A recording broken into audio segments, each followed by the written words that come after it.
শ্রীলঙ্কা টি-20 দল থেকে বাদ পড়ার পর দ্রুতই ফিরলেন কামিন্দু মেন্দিস। সোমবার এই অলরাউন্ডারকে নিয়ে টি-20 বিশ্বকাপের জন্য চূড়ান্ত দল দিয়েছে শ্রীলঙ্কা। 15 সদস্যের দলে অলরাউন্ডার ধনঞ্জয়া দি সিলভার জায়গা হয়নি। নেই পেসার প্রমোদ মাদুসানো। দাসুন সানাকার নেতৃত্বাধীন দলে কামিন্দুর ফেরাটা সবচেয়ে বেশি চমক হয়ে এসেছে। বিশ্বকাপে প্রাথমিক দলে থাকলেও গত মাসে পাকিস্তান সিরিজের কোনো ম্যাচে একাদশে সুযোগ হয়নি তার। পরে ইংল্যান্ডের বিপক্ষে চলমান সিরিজের দলে জায়গা হারান 27 বছরের লঙ্কান অলরাউন্ডার। 2 সিরিজে 3 ম্যাচ খেলে ভালো করতে না পারা ধনঞ্জয়া জায়গাতেই ফেরারও হয়েছে তাকে। টি-20তে কামিন্দুর সাম্প্রতিক পারফরম্যান্সও ভালো হয়নি। শ্রীলঙ্কার হয়ে সবশেষ 2 ইনিংসে রান তার মোটে 15।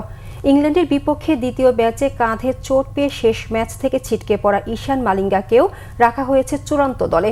তবে আসরের শুরুতে 24 বছরের এই পেসারের খেলা নিয়ে শঙ্কা রয়েছে। এই সিরিজ দিয়ে দলে ফেরা টপ অর্ডার ব্যাটসম্যান পবন রত্নায়েক টিকে গেছেন। টি-20 বিশ্বকাপের 10ম আসর 7 ফেব্রুয়ারি ভারত ও শ্রীলঙ্কায় শুরু হচ্ছে। 2014 সালের চ্যাম্পিয়ন শ্রীলঙ্কা রবিবার কলম্বোয় আয়ারল্যান্ডের বিপক্ষে ম্যাচ দিয়ে অভিযান শুরু করবে। বি গ্রুপে লঙ্কানদের বাকি 3 দল অস্ট্রেলিয়া, ওমান ও জিম্বাবুয়ে।